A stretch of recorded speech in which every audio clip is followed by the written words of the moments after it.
এইকেইটা তাৰিখত যিসকলে জন্মগ্ৰহণ কৰিছে তেওঁলোকৰ মগজু অতিকে শক্তিশালী। তেওঁলোকে যিকোনো প্ৰব্লেম নিজৰ ভাৱ চিন্তাৰে নাইকিয়া কৰিব পাৰে। প্ৰব্লেম ছলভিঙত তেওঁলোক উস্তাদ। তাৰিখকেইটা কোৱাৰ আগতে তেওঁলোকৰ আৰু কেইটামান স্বভাৱৰ বিষয়ে জানি লওক। তেওঁলোকে যিকোনো এটা কাম নিজৰ ধৰণে কৰি ভাল পায়, কাৰণ তেওঁলোকৰ চিন্তাধাৰা বেলেগতকৈ অলপ বেলেগ, ইউনিক। তেওঁলোকে মানুহৰ মগজুত কি কথা চলি আছে সেইটো সহজতে মুখ চাই অনুমান কৰিব পাৰে। তেওঁলোকে ৰিস্ক লৈ কাম কৰিব পাৰে, লগতে যি কৰে বহুত চাই চিতি হিচাপ নিকাচ কৰিহে আগবাঢ়ে। সেয়ে তেওঁলোক সফল হয়গৈ। তেওঁলোকৰ যিটো মুড সেইটো আনপ্ৰেডিক্টেবল। মন মগজুত কি চলি থাকে সেইটো বেলেগে সহজে ধৰিব নোৱাৰে।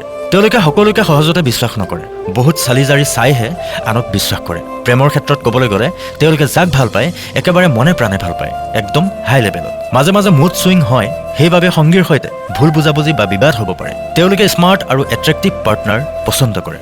দেৰিকৈ বিয়া তেওঁলোকৰ বাবে বহুত ক্ষেত্ৰত শুভ। আৰু যিসকলে এইকেইটা তাৰিখত জন্ম হৈছে সেই তাৰিখকেইটা হৈছে 4 তাৰিখ, 13 তাৰিখ, 22 তাৰিখ আৰু 31 তাৰিখ। আৰু তেওঁলোকৰ মূলাংক 4 আৰু গ্ৰহস্বামী ৰাহু।